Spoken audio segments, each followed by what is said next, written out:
Hari ini Komisi 10 DPR menggelar rapat dengan sejumlah klub sepak bola tanah air terkait dengan pembukuan PSSI dan ancaman sanksi FIFA di gedung DPR Senayan, Jakarta Selatan. Dan untuk informasi selengkapnya kita langsung bergabung bersama reporter Erik Himawan dan juru kamera David Sibarani, langsung dari gedung DPR Senayan. Erik, poin apa saja yang dibahas dalam rapat tersebut?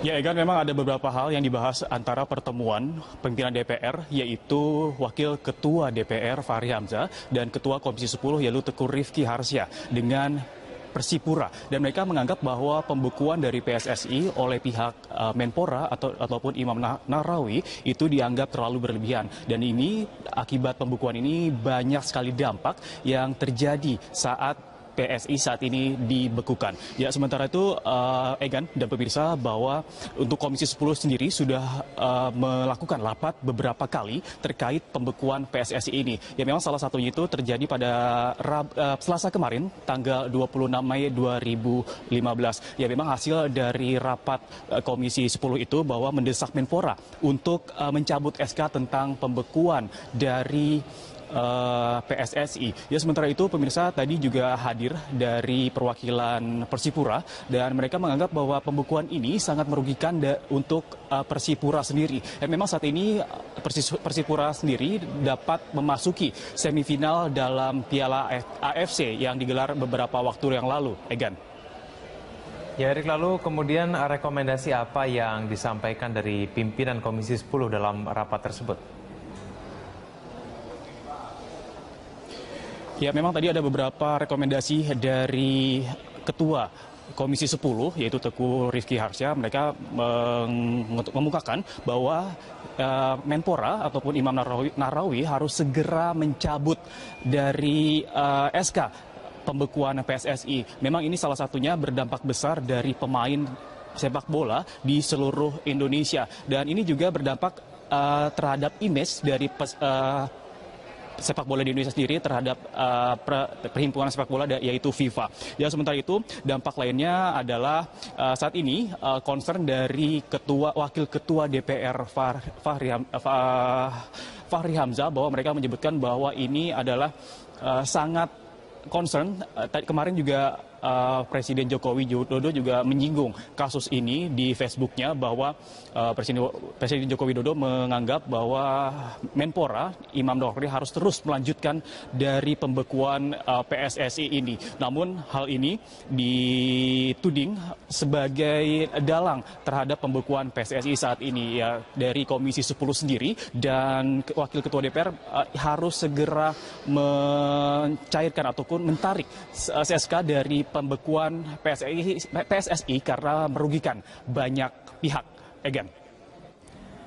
Ya, baik, terima kasih Erik laporannya. Demikian laporan langsung Erik Himawan dan juru kamera David Sibarani dari gedung DPR Senayan, Jakarta Selatan.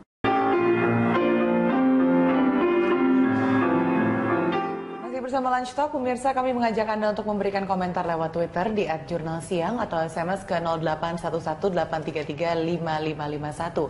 Anda juga bisa menelepon saat siaran kami berlangsung lewat nomor 021 52900 atau 021 52900 Iya, kita lanjutkan dialognya ya. Tadi kita tertinggal pada saat kita membahas adu nilai sampai bisa hasilnya bagus, prestasi jalan di dalam sekolah juga di luar sekolah jalan.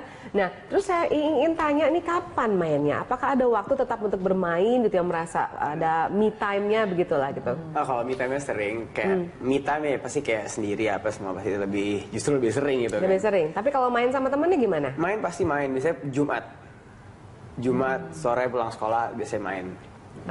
Jadi tetap ada waktu untuk itu ya. Karena kan tadi Heru sempat cerita TV aja jarang nyala di rumah. Kalau TV aja jarang nyala, sempat nggak punya pacar dulu waktu remaja?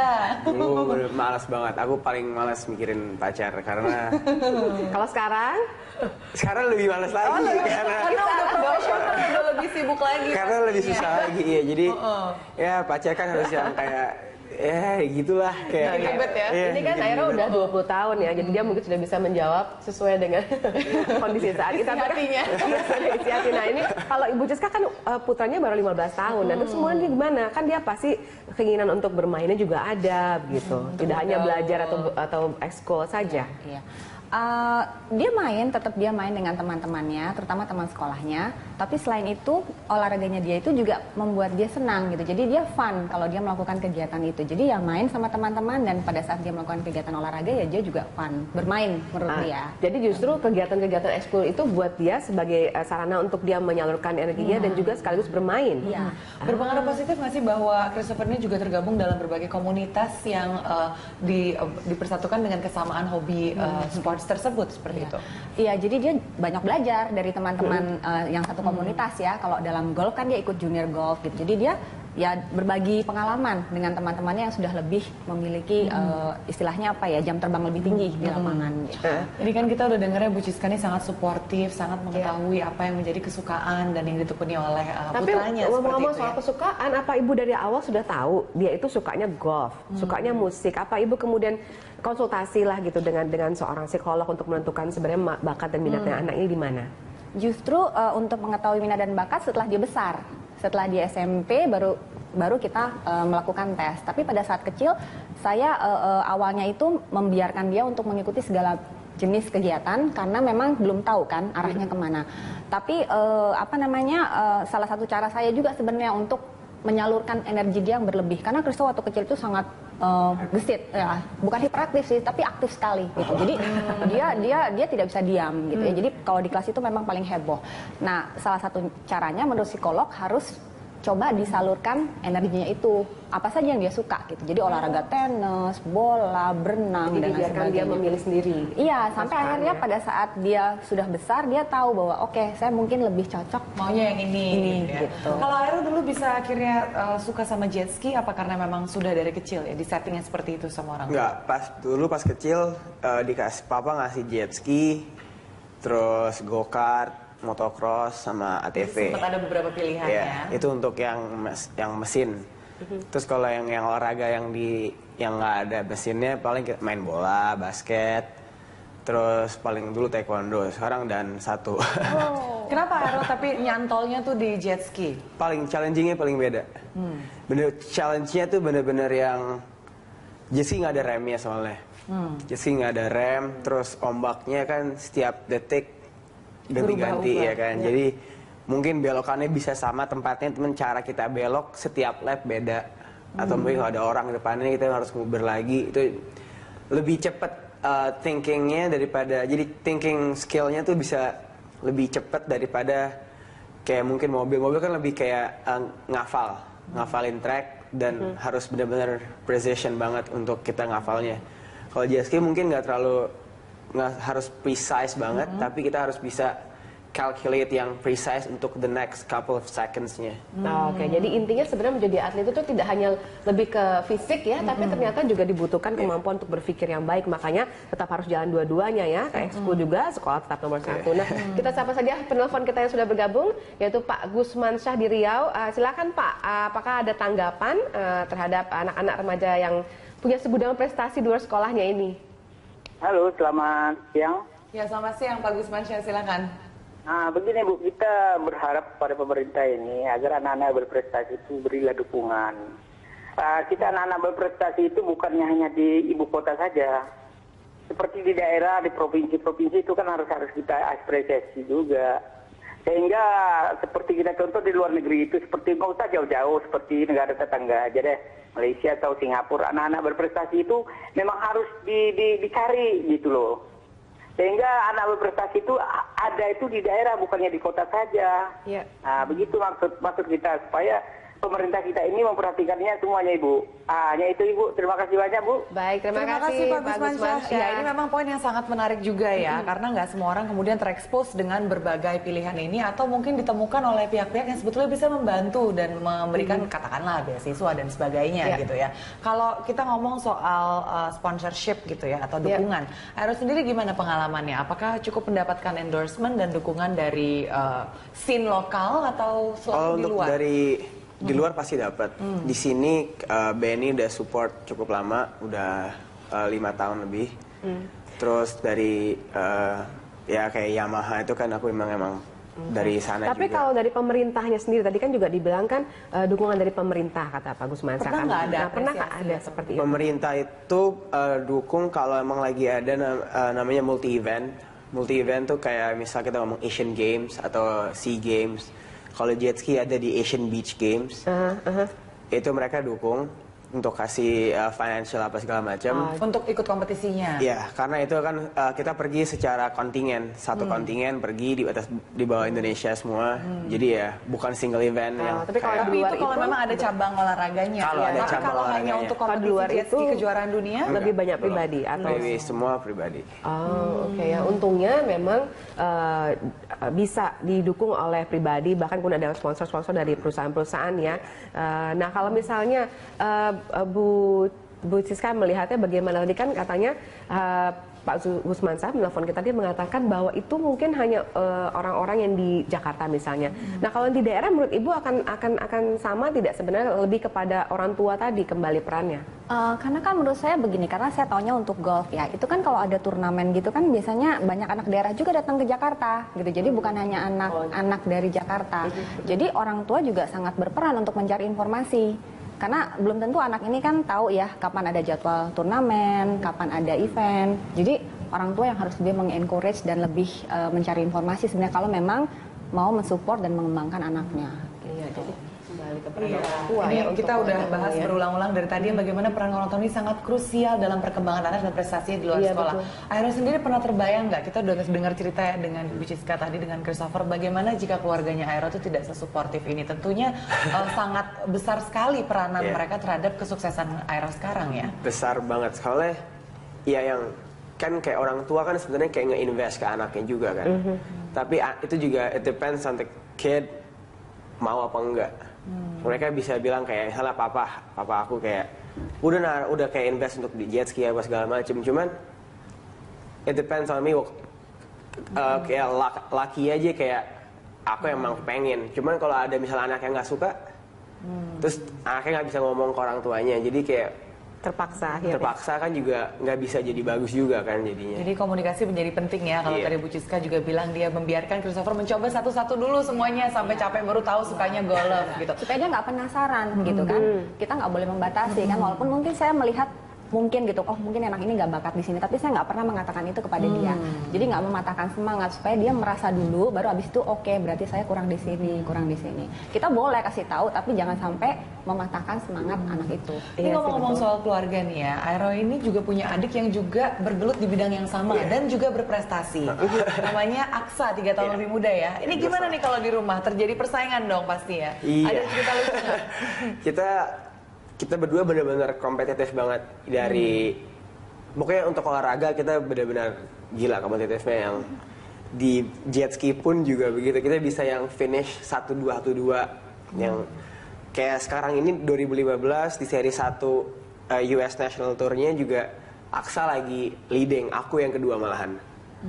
Jadi ya kita benar-benar terus kalau latihan di gym apa semua dia nggak mau kalah ngangkat bebannya, maunya sama beratnya atau nggak lebih berat. Jadi ya nggak apa-apa. Gimana Maksudnya, rasanya kesusul adik yang lebih kecil? no, it's good. Jadi aku juga harus Terpacu ya? motivate myself untuk lebih bagus lagi daripada Kita sebelumnya. kalau melihat perkembangan Aero dan adiknya itu mereka kan sangat disupport oleh keluarga.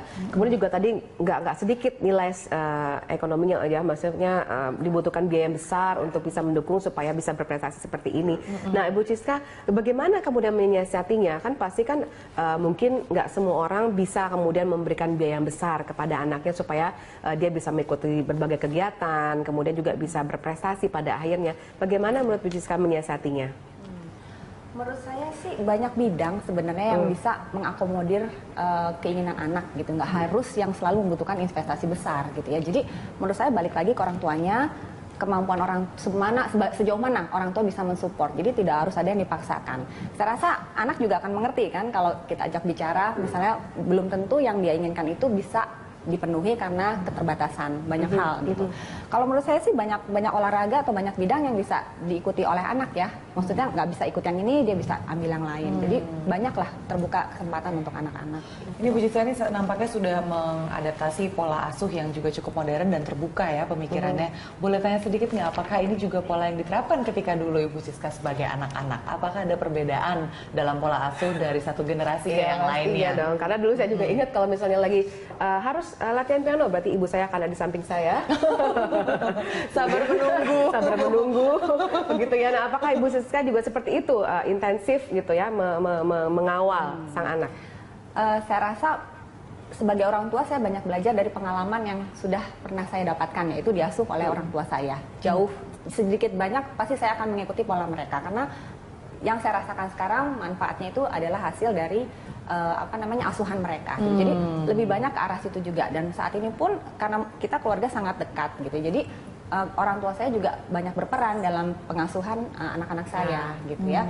Dan tapi menurut saya sih pola yang dulu dan sekarang itu tidak terlalu banyak berbeda. Hanya saja mungkin saat ini kan pendidikan modern ya lebih banyak mempengaruhi kehidupan sekarang. Yang dulu mungkin tidak tahu istilah ilmiahnya, tapi sekarang sudah ada istilah ilmiahnya, jadi bisa lebih didetailkan lagi untuk pengasuhan anak-anak. Jadi pilihannya lebih banyak juga mungkin ya. Kakek nenek juga berperan ya. Nah mungkin juga lebih banyak juga distraction ya, karena dulu nggak ada game gitu kan, nggak ada TV gitu kan. Dulu harus main di luar. Ya, kita main yang tradisional ya lebih banyak ya. Iya, jadi sebenarnya tidak harus mengeluarkan biaya yang besar gitu ya untuk bisa tetap menyalurkan energi dan bakatnya anak ya. Cuma kembali harus pintar-pintar melihat si anak itu sendiri. Nah, menurut Ibu, apakah kemudian setiap orang harus ke psikolog seperti yang Ibu lakukan, atau sebenarnya bisa dilakukan secara alami? Tergantung kebutuhan, ya tergantung kebutuhan. Kalau kita bisa mengatasi masalah atau anaknya tidak ada problem, mungkin tidak perlu. Tapi kebetulan kalau saya punya pengalaman, anak saya ini anak pertama, jadi pertama kali punya anak. Anak saya agak berbeda dengan anak lain. Jadi waktu kecil itu dia sangat aktif dan tidak bisa diam, yang terlihat sangat berbeda dengan teman sekelasnya. Itu saya menyempatkan diri saya untuk membawa anak saya ke psikolog, karena saya ingin tahu pola seperti apa yang cocok untuk saya terapkan ke anak saya gitu. Dan ternyata memang karena dia fisiknya sangat kuat dan energik, itu memang harus disalurkan melalui olahraga. Oke, jadi nggak harus selalu pergi ke psikolog ya, tapi ada baiknya juga kalau memang dibutuhkan begitu ya. Tapi emang perlu atau tidak, hiperaktif atau tidak, yang namanya menekuni sebuah olahraga itu seperti Aero juga udah share di segmen sebelumnya, kita bisa punya banyak nilai-nilai yang kita ambil dan akhirnya bisa kita aplikasikan. Contoh yang paling gampang adalah disiplin dalam belajar mungkin, atau sportsmanship, ketepatan waktu, endurance, dan lain sebagainya. Aku juga pengen nanya nih sama Aero, pernah nggak ngerasa bosen dengan rutinitas yang sangat padat? Atau mungkin bosen sama jet ski, pernah nggak? Pernah. Pengen alih profesi aja deh, nggak usah jadi Karena bener-bener yang pernah sampai kalau nggak salah sebulan lah, paling lama sebulan waktu itu. Pernah udah bosen, ya mungkin karena latihan terus tiap hari kan, waktu itu juga sempat. Akhirnya sempat kayak main motocross saya dulu lah, atau nggak main go-kart waktu itu sempat di US juga. Jadi kayak ya udah akhirnya nggak main jet ski, cuman masih akhirnya lama-lama kangen lagi sama jet ski, itu akhirnya main lagi. Cuman ya itu itu kan ya itu kita hidup kan pasti nggak mau rutin terus kan, jadi ya pasti pindah-pindah juga ada. Kalau Christopher, anaknya Ibu, pernah ada mogok gitu nggak? Mogok atau kegiatan dan sebagainya. Pernah. Kalau tenis memang sudah lama dia tinggalkan karena beda cara mengayun. Jadi memang nggak bisa dilakukan bersamaan gitu. Beda swing sama ini. Tapi dia ada saat-saatnya dia juga ngambek gitu. Kalau ya. lagi begitu gimana tuh Biasanya saya semangati, udah nggak usah marah. Kalau main tuh memang gitu, ada menang ada kalah. Jadi sampai dia akhirnya menyadari bahwa dia bilang, "Mama, aku harus punya mental juara. Gimana caranya? Belajarnya di mana?" gitu. Karena memang dia kalau lagi main terus dia suka down kalau lagi jelek ya. Ya itu saya bilang ya memang mental juara itu harus yang stabil, walaupun dia sedang jelek mainnya, dia tetap harus bisa mengatasi emosinya. Bagaimana kita mengatasi emosi dalam menghadapi sebuah kekalahan? Kita akan tanya ke Aero di segmen berikutnya. Iya, pemirsa, langsung akan kembali usai jeda. Semangat sekali kita kayaknya. Ruh Indonesia, dan ini juga berdampak terhadap image dari sepak bola di Indonesia sendiri terhadap perhimpunan sepak bola yaitu FIFA. Dan sementara itu dampak lainnya adalah saat ini concern dari wakil ketua DPR Fahri Hamzah, bahwa mereka menyebutkan bahwa ini adalah sangat concern. Kemarin juga Presiden Joko Widodo juga menyinggung kasus ini di Facebooknya, bahwa Presiden Joko Widodo menganggap bahwa Menpora Imam Nahrawi harus terus melanjutkan dari pembekuan PSSI ini. Namun hal ini dituding sebagai dalang. Hari ini Komisi 10 DPR menggelar rapat dengan sejumlah klub sepak bola tanah air terkait dengan pembekuan PSSI dan ancaman sanksi FIFA di gedung DPR Senayan, Jakarta Selatan. Dan untuk informasi selengkapnya kita langsung bergabung bersama reporter Erik Himawan dan juru kamera David Sibarani langsung dari gedung DPR Senayan. Erik, poin apa saja yang dibahas dalam rapat tersebut? Ya, Egan, memang ada beberapa hal yang dibahas antara pertemuan pimpinan DPR, yaitu Wakil Ketua DPR Fahri Hamzah dan Ketua Komisi 10 yaitu Teguh Rifki Harsya dengan Persipura. Dan mereka menganggap bahwa pembekuan dari PSSI oleh pihak Menpora ataupun Imam Nahrawi itu dianggap terlalu berlebihan. Dan ini akibat pembekuan ini banyak sekali dampak yang terjadi saat PSI saat ini dibekukan. Ya, sementara itu Egan dan pemirsa, bahwa untuk Komisi 10 sendiri sudah melakukan rapat beberapa kali terkait pembekuan PSSI ini. Ya, memang salah satunya itu terjadi pada Selasa kemarin, tanggal 26 Mei 2015. Ya, memang hasil dari rapat Komisi 10 itu bahwa mendesak Menpora untuk mencabut SK tentang pembekuan dari PSSI. Ya, sementara itu pemirsa, tadi juga hadir dari perwakilan Persipura dan mereka menganggap bahwa pembekuan ini sangat merugikan untuk Persipura sendiri. Memang saat ini Persipura sendiri dapat memasuki semifinal dalam Piala AFC yang digelar beberapa waktu yang lalu. Egan. Ya, Erik, lalu kemudian rekomendasi apa yang disampaikan dari pimpinan Komisi 10 dalam rapat tersebut? Ya, memang tadi ada beberapa rekomendasi dari Ketua Komisi 10, yaitu Teguh Rifki Harsya. Mereka mengemukakan bahwa Menpora ataupun Imam Nahrawi harus segera mencabut dari SK pembekuan PSSI. Memang ini salah satunya berdampak besar dari pemain sepak bola di seluruh terhadap pembekuan PSSI saat ini. Ya, dari Komisi 10 sendiri dan Wakil Ketua DPR harus segera mencairkan ataupun mentarik SK dari pembekuan PSSI karena merugikan banyak pihak. Egan. Ya, baik, terima kasih Erik laporannya. Demikian laporan langsung Erik Himawan dan juru kamera David Sibarani dari gedung DPR Senayan, Jakarta Selatan.